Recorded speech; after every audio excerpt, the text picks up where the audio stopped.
Hello guys, I am again here to explain fourth lecture or we can say third part of mole concept. Fourth lecture of some basic concept of chemistry.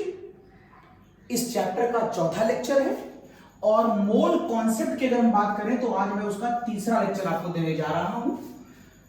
तो देखिए इस lecture में मैं आपसे किसकी बात करूंगा। अगर आप याद करें तो आपको सेकंड लेक्चर तक मैं मोल्स निकालना बता चुका हूं, उसमें मॉलिक्यूल निकालना बता चुका हूं, उसमें एटम निकालना बता चुका हूं।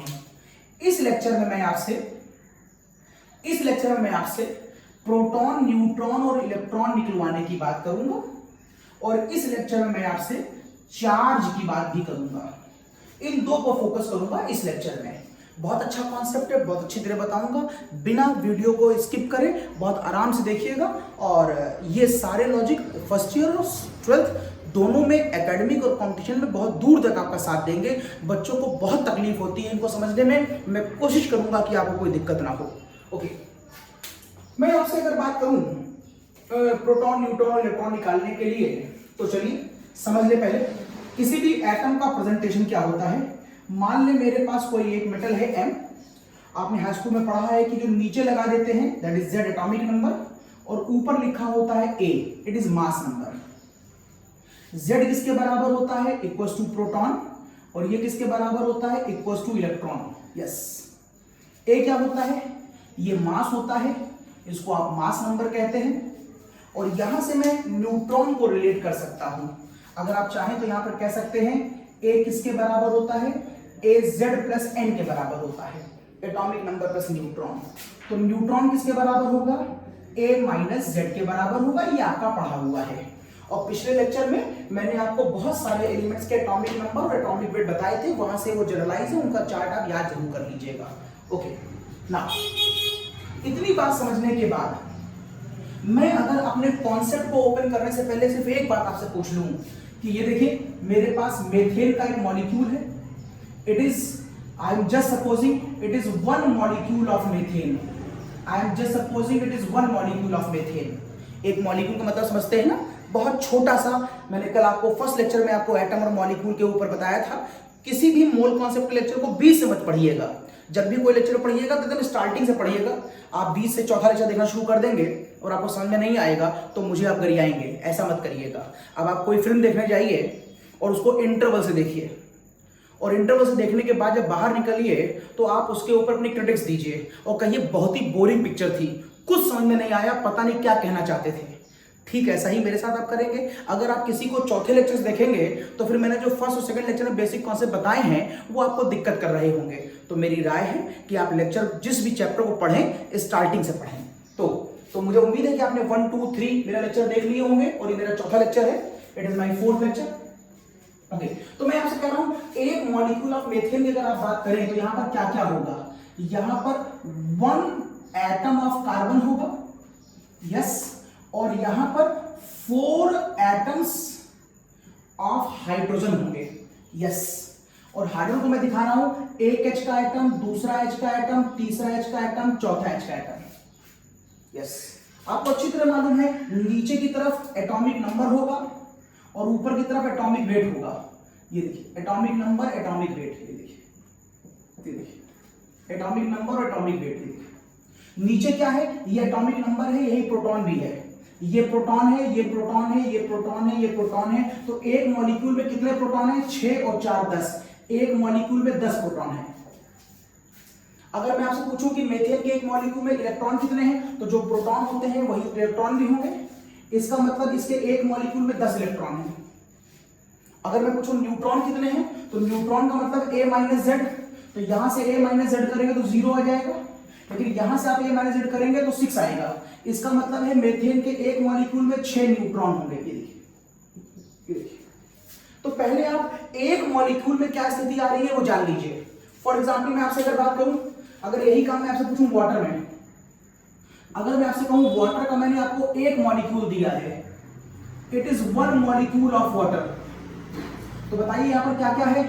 तो आप कहेंगे सर यहां पर एक ऑक्सीजन का एटम है, it is 1 atom of oxygen, और सर यहां पर हाइड्रोजन के 2 एटम है, यस।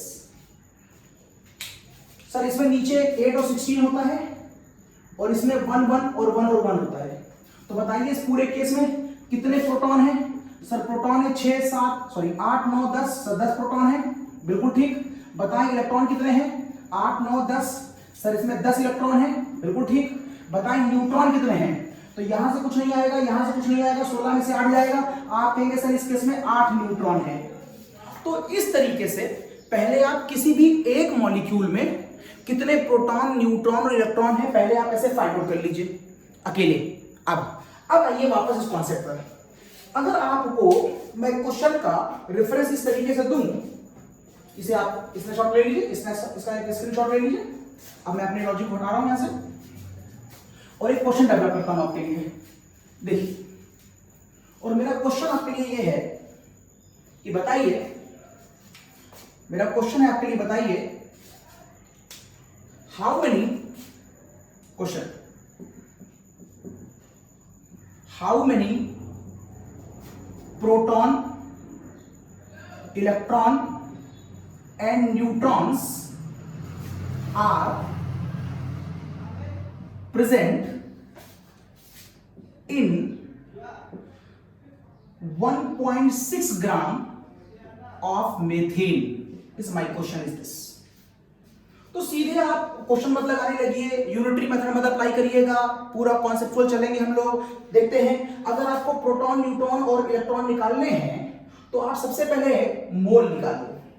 इसका मतलब है कि यदि आपको नंबर ऑफ प्रोटॉन निकालने हैं तो पहले आप ये पता करिए कि वहां पर क्वेश्चन में मोल कितने हैं। जब मोल मिल जाए तो पता करिए उस क्वेश्चन में मॉलिक्यूल कितने हैं। ये मॉलिक्यूल मिल गए।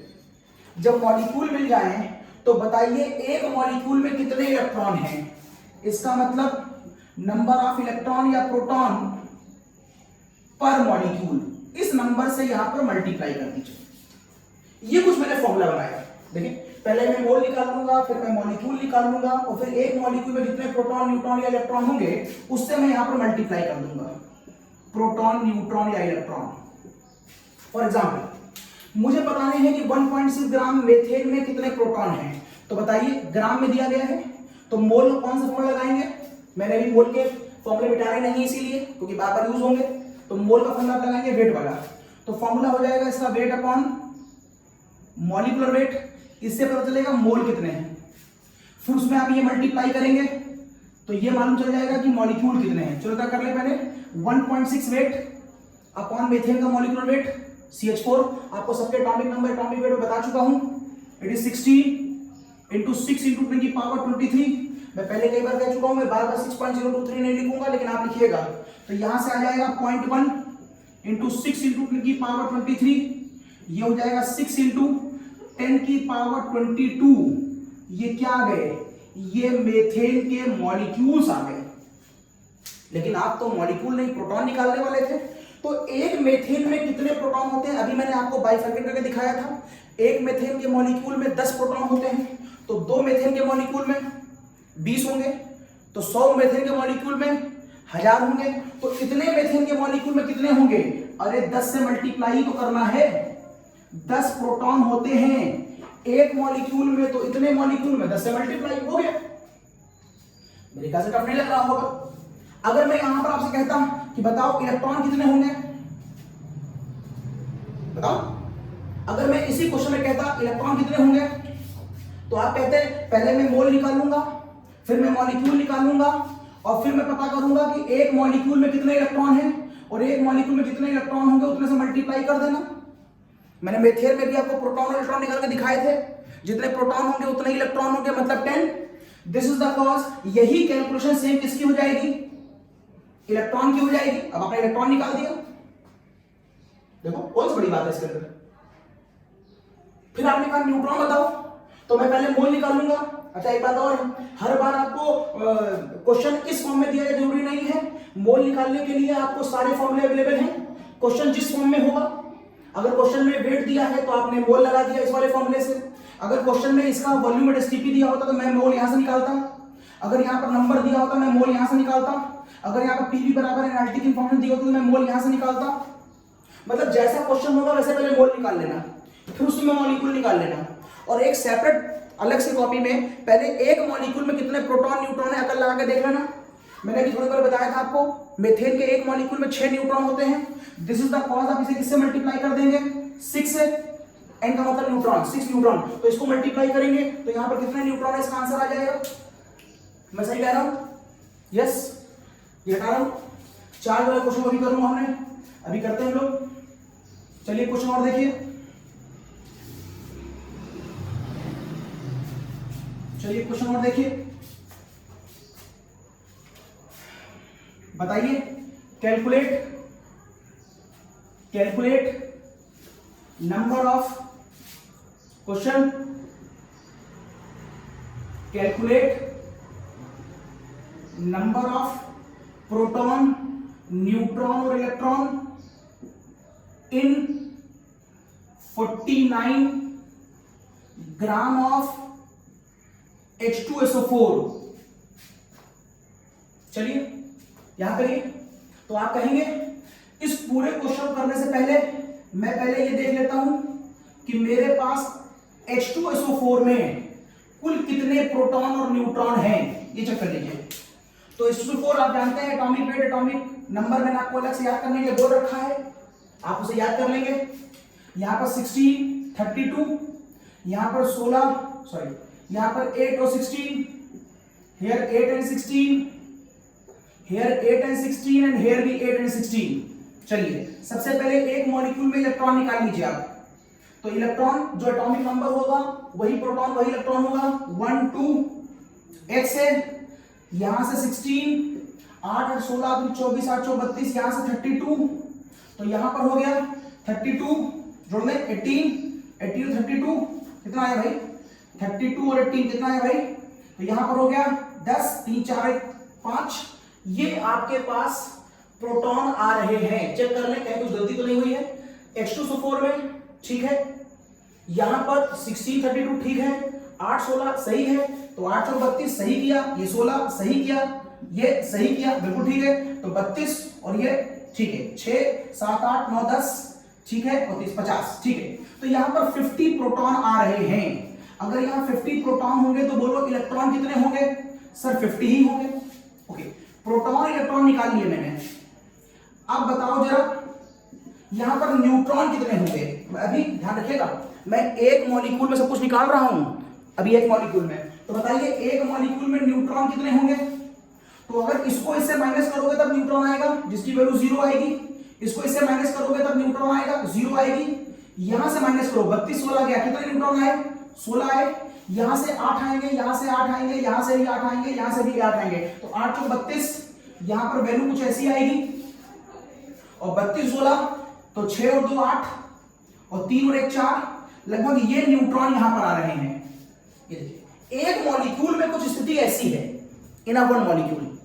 तो बताइए अगर एक मॉलिक्यूल में स्थिति कुछ ऐसी है तो लगाइए formula, number of proton is equal to, मुझे पहले निकालने पड़ेंगे मोल, फिर मैं मल्टीप्लाई करूंगा एवोगैड्रो नंबर से जिससे निकलेंगे मॉलिक्यूल, और फिर मैं मल्टीप्लाई कर दूंगा number of proton in one molecule, number of proton in one molecule से, या मैं मल्टीप्लाई कर दूंगा number of electron in one molecule से, या फिर मैं मल्टीप्लाई कर दूंगा number of neutron in one molecule से।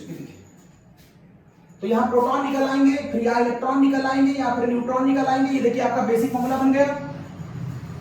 सारा खेल किसका है, चलिए मोल निकाल लीजिए। क्वेश्चन में क्या दिया है 49, तो मोल के 5 फॉर्मूले कौन सा लगाओगे, वेट अपॉन मॉलिक्यूलर वेट। ये देखिए वेट अपॉन मॉलिक्यूलर वेट, और मॉलिक्यूलर वेट निकालना कोई बड़ी बात आपके लिए नहीं है, मैंने सबके एटॉमिक नंबर एटॉमिक वेट आपको याद करने के लिए दे दिए।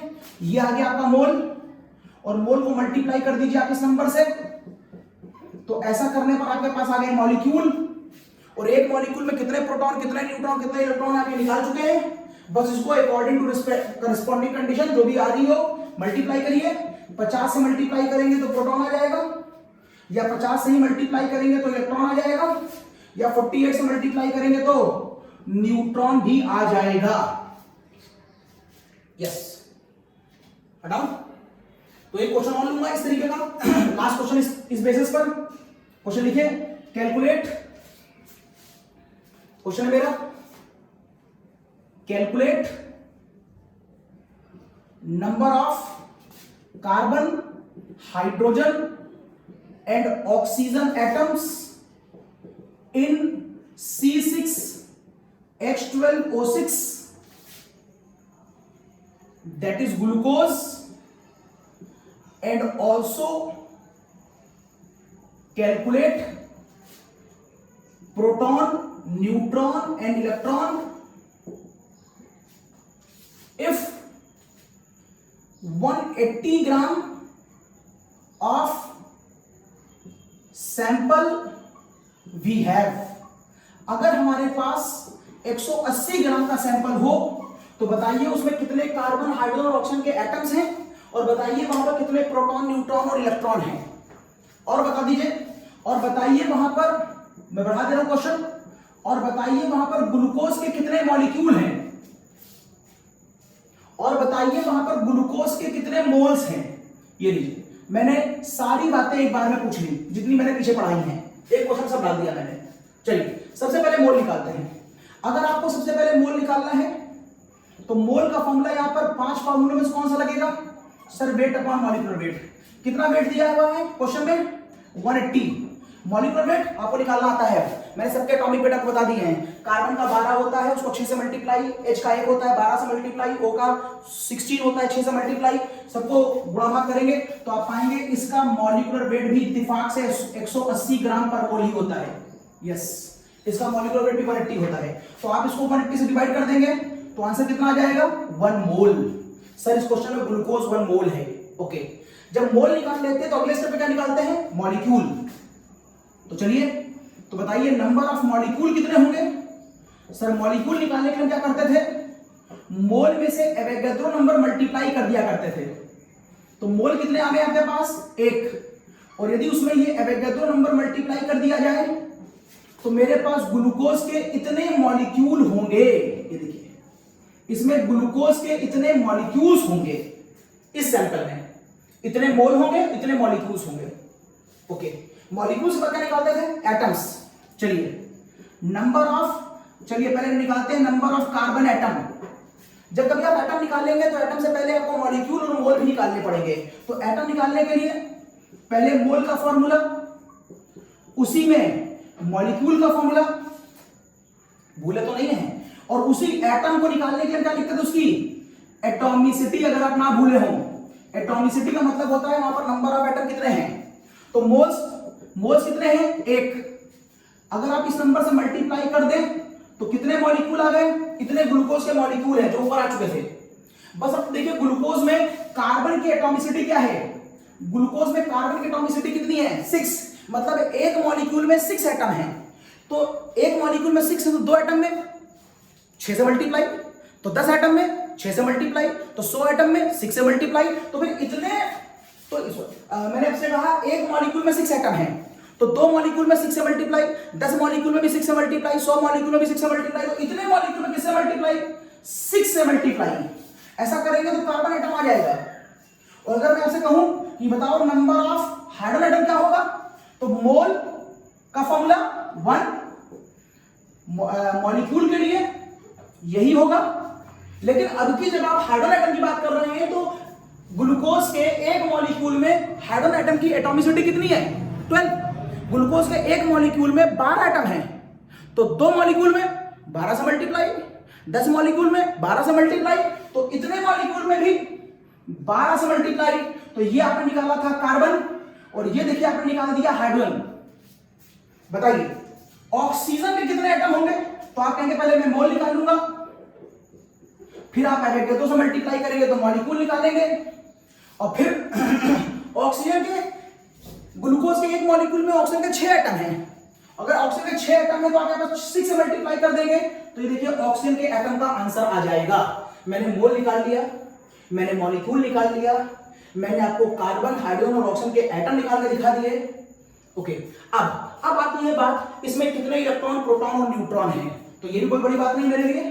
तो चलिए नंबर ऑफ प्रोटॉन बराबर, आप बताया था मैंने, सबसे पहले आप नंबर ऑफ मोल निकालेंगे, उसके बाद आप इसमें एवोगैड्रो नंबर से मल्टीप्लाई कर देंगे, इससे मालूम चल जाएगा आपको आपके पास कितने मॉलिक्यूल हैं और एक मॉलिक्यूल में कितने प्रोटॉन हैं, ये आपने पहले अलग से निकाल लिया होगा, ये काम अलग से कर लीजिएगा। तो एक मॉलिक्यूल में कितने प्रोटॉन हैं, कार्बन होता है 612, H होता है 1H1 और O होता है 816। तो कितने हैं यहां पर 6, लेकिन ये कार्बन कितने बार है, 6 टाइम है, तो 6 6 36 बार तो प्रोटॉन हो गया इसके अंदर। यहां पर ये कितने बार है, यहां पर ये 12 टाइम है। मैं दोबारा साफ लिख दे रहा हूं, मेरे हाथ देखिएगा, मेरे हाथ देखिएगा, मैं कह रहा हूं कार्बन नीचे 6 ऊपर 12, हाइड्रोजन नीचे 1 ऊपर 1, O नीचे 8 ऊपर 16। अब सॉल्व करिए, यहां पर प्रोटॉन 6 हैं, यहां प्रोटॉन 6 हैं, लेकिन कार्बन खुद 6 टाइम है, इसका मतलब 6 से मल्टीप्लाई कर दे तो यहां पर 36 प्रोटॉन आ जाएंगे। यहां पर एक प्रोटॉन है, लेकिन ये खुद 12 टाइम है, 12 से मल्टीप्लाई करिए तो यहां पर 12 प्रोटॉन आ जाएंगे। यहां पर 8 प्रोटॉन है, लेकिन ये 6 टाइम है, तो यहां पर 48 प्रोटॉन आ जाएंगे। और ये सबको जोड़ दिया जाए तो ये और ये 50 10 60 और दैट इज 96 के आसपास आया, चेक कर लीजिएगा। मींस H2SO4 के एक मॉलिक्यूल में 96 प्रोटॉन है और मेरे पास इस समय मॉलिक्यूल कितने हैं, एक मोल है जो मैंने वेट अपॉन मॉलिक्यूलर वेट से निकाला था, उसमें मैंने इतने से मल्टीप्लाई कर दिया था, तो इस यहां तक आते आते इतने मॉलिक्यूल है मेरे पास, इतने मॉलिक्यूल है मेरे पास 23 10⁻23 इतने मॉलिक्यूल्स है मेरे पास।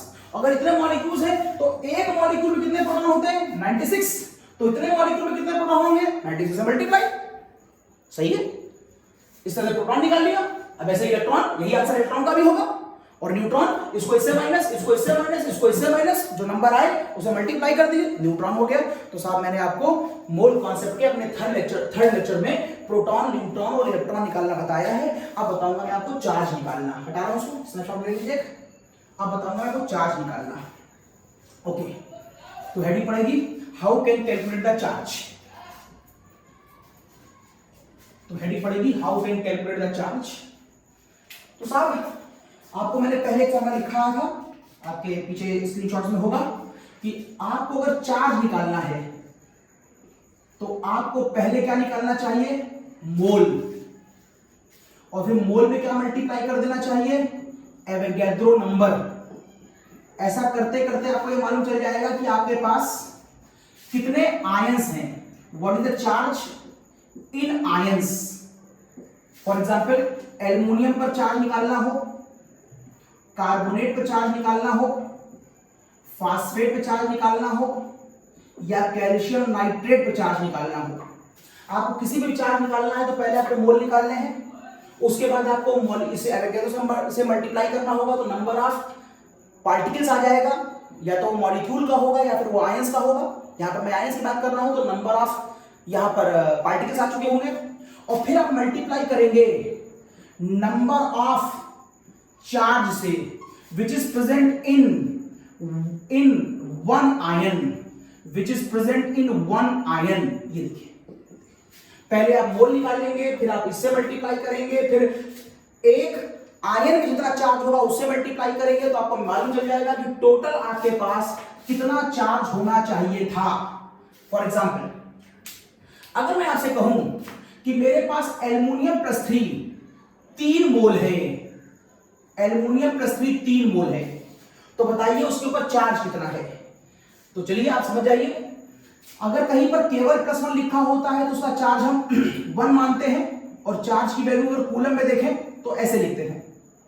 अगर कहीं पर -1 लिखा हुआ है तो भी हम चार्ज इतना ही मानेंगे, प्लस और माइनस साइन आगे लगा होता है उसको आप गुणा भाग में दिखाना है, उसका भी चार्ज इतना ही होता है। मींस चाहे +1 हो चाहे -1 हो, दोनों का न्यूमेरिकल वैल्यू चार्ज यही होगा। तो बताइए एल्युमिनियम प्लस 3 का चार्ज क्या हो जाएगा। तो 1 का चार्ज ये होता है, अगर ये 1 का चार्ज है तो +3 होने की वजह से चार्ज में 3 से मल्टीप्लाई। तो बताइए कार्बोनेट का चार्ज क्या होगा। तो चार्ज हो गया इतना, लेकिन कार्बोनेट में -2 लगा है इसलिए 2 से मल्टीप्लाई। तो बताइए कैल्शियम नाइट्रेट का चार्ज क्या होगा। अगर आप इसे पानी में घोलेंगे तो ये टूटेगा कैल्शियम +2 और ये टूटेगा नाइट्रेट -1 2, तो 2 चार्ज यहां पर आए और -1 को 2 से मल्टीप्लाई, तो 2 चार्ज यहां है, 2 चार्ज यहां है, इसका मतलब है यहां पर हो जाएगा 1.6 10 की पावर -19 इंटू 4। ये देखिए, ये कुछ मैंने एग्जाम्पल दिए चार्ज के ऊपर। अब मेरे इस एग्जाम्पल में वापस आइए। मान लीजिए मैंने कहा एल्युमिनियम 3 मोल है, तो क्या करेंगे आप, कितना चार्ज है एल्युमिनियम अगर 3 मोल है तो उसमें चार्ज कितना है। एल्युमिनियम अगर 3 मोल है तो चार्ज कितना है, तो चार्ज कितना है पता करने के पहले मोल निकालो। मैं निकाल चुका हूं 3 मोल है, तो बताओ उसमें कितने एल्युमिनियम के पार्टिकल्स हैं, कितने एल्युमिनियम के पार्टिकल्स हैं। तो 6.023 10 की पावर 23 आपको इतना मिल जाएगा कि यहां पर एल्युमिनियम +3 के कितने पार्टिकल्स हैं, मींस एल्युमिनियम +3 के कितने आयंस हैं। अब आपको एक आयन का चार्ज मालूम है, एल्युमिनियम के एक आयन का चार्ज +3 होता है, तो 2 आयन पे 3 से मल्टीप्लाई, 6 आयन पे 3 से मल्टीप्लाई, 100 आयन पे 3 से मल्टीप्लाई, तो इतने आयन पर 3 से मल्टीप्लाई चार्ज के लिए। और एक चार्ज की वैल्यू कितनी होती है 1.6 10 की पावर -19। ये वैल्यू किसके लिए आ रही है, it is a charge on one particle, it is a charge on one particle. तो ये आपका चार्ज का फॉर्मूला हो गया। इस तरीके से आप चार्ज निकाल लेंगे। तो आपको मैं अब कोई भी केस दे दूं, आप अगर इस वाले केस की बात करें कैल्शियम नाइट्रेट, मैं क्वेश्चन और दे रहा हूं, करिए अपने आप। सपोज करिए मैं कहता हूं मेरे पास 20 ग्राम कैल्शियम नाइट्रेट है, I have 20 gram calcium nitrate, find out the charge in 20 gram of calcium nitrate. इसके ऊपर कैल्शियम नाइट्रेट के ऊपर कैसे पानी में डाल दिया जाए और ये वहां पर जाकर इलेक्ट्रोलाइट की फॉर्म में डिसोशिएट कर जाए, तो उस समय यहां पर कितना चार्ज डेवलप हो रहा होगा due to the presence of calcium nitrate. तो बड़ा आसान है, अगर आपको चार्ज निकालना है, अगर आपको चार्ज निकालना है, अगर आपको चार्ज निकालना है, तो चार्ज निकालने से पहले आपको क्या निकालना चाहिए, मोल। फिर पता करना चाहिए कि वहां पर कितने पार्टिकल्स हैं, और फिर पता करना चाहिए कि वहां पर टोटल चार्ज क्या है on one particle, on one particle. और इस क्वेश्चन में मेरे पार्टिकल का नाम क्या है, और इस क्वेश्चन में मेरे पार्टिकल का नाम है कैल्शियम नाइट्रेट। इस क्वेश्चन में मेरे पार्टिकल का नाम है कैल्शियम नाइट्रेट। तो चलिए मोल निकाल लें। मोल बराबर होता है वेट अपॉन मॉलिक्यूलर वेट, तो ये 20 अपॉन कैल्शियम नाइट्रेट का मॉलिक्यूलर वेट आपको निकालना आता है, जो वो लिख लीजिएगा, मैं दिखा दे रहा हूं। कैल्शियम का होता है 20 और 40, इट इज कैल्शियम। एन के लिए होता है 7 और 14, और O के लिए होता है 8 और 16, और O3 जो है वो यहां पर 3 बार है, O3 3 बार है, लेकिन N और O3 का जो कॉम्बिनेशन है वो यहां पर फिर से ट्वाइस है, कुछ इस तरह कॉम्बिनेशन है। तो बताइए वेट क्या आया, तो बताइए वेट क्या आया। चलिए वेट देख लें। यहां से वेट आया 40 एक टाइम, यहां से 14 को 2 बार, तो यहां पर 14 और 14, यहां से 60 को 3 बार, दैट इज 48, और इस 48 को भी 2 से मल्टीप्लाई, इस 48 को भी 2 से मल्टीप्लाई, इन सबको जोड़ दीजिएगा, जो भी नंबर आ रहा हो वो आपका मॉलिक्यूलर वेट हो गया। चलो जोड़ लेते हैं। तो यहां पर हो जाएगा 40, 14 दूना 28, और यहां पर 8 दूनी 16 अच्छी यहां से लगा है, 4 दूनी 8 9, दैट इज 96।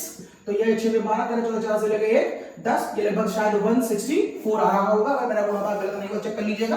तो यहां पर ये 164, तो ये वेट अपॉन मॉलिक्यूलर वेट इसका मोल आ गया। ये इतने मोल हैं 20 ग्राम में कैल्शियम नाइट्रेट के। तो बताओ कैल्शियम नाइट्रेट कितने मॉलिक्यूल हैं, मतलब पूरा कैल्शियम नाइट्रेट कितने बार है, इतने बार होगा पूरा कैल्शियम नाइट्रेट, इतने बार। और एक कैल्शियम नाइट्रेट पे चार्ज कितना है, और एक कैल्शियम नाइट्रेट पे चार्ज है 2 और 2 4, तो एक कैल्शियम नाइट्रेट पे चार्ज है 4, और एक चार्ज की वैल्यू कितनी होती है, और एक चार्ज की वैल्यू होती है 1.6 इंटू 10 की पावर -19 कूलम। 4 से मल्टीप्लाई करते देखिए ये आपका आंसर आ गया। तो मैंने आपको अपने इस चैप्टर के लेक्चर 4 में पार्ट नंबर 3 में बताया कि आप एटम्स कैसे निकालेंगे, प्रोटॉन न्यूट्रॉन इलेक्ट्रॉन कैसे निकालेंगे, और चार्ज कैसे निकालेंगे। अगला लेक्चर मेरा बहुत इंपॉर्टेंट होने वाला है, एकेडमिक लेवल के बच्चों को बहुत टफ लगता है, मैं बहुत आसान करके बताने की कोशिश करूंगा, और वो है मोल कॉन्सेप्ट के reaction based numerical. High school में बहुत टफ लगते थे आपको रिएक्शन बेस्ड न्यूमेरिकल, लेकिन वहां जो बुक में दिए थे वो बहुत आसान न्यूमेरिकल दिए थे। यहां पर थोड़े से न्यूमेरिकलों को और टफ कर देते हैं, और कैसे निकालेंगे बिल्कुल बताऊंगा after a short commercial break. इतना कॉपी करिए, फिर मिलते हैं अगले लेक्चर में।